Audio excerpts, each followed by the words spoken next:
สุดท้ายบองต่อคลิปบองปอนในไงเนี่ยมาหอบสไปค์ใจจมูกดึงบอมตีฮะบองปอนให้สไปค์ใจไปยุ่งđãตามมวยตะโกนแต่เจ้าเจ้าคือถ่าเอ็มเซรมเหมือนเต้นหมอเนี่ยโอ้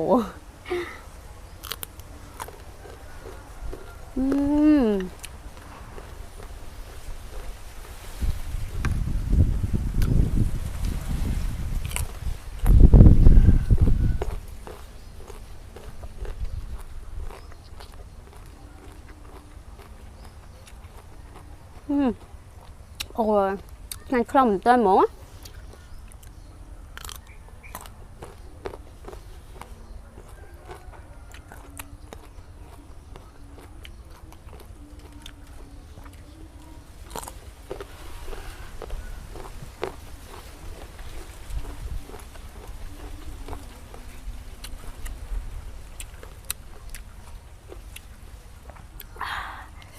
โอ้หาคลังบอมตายช่างเต้น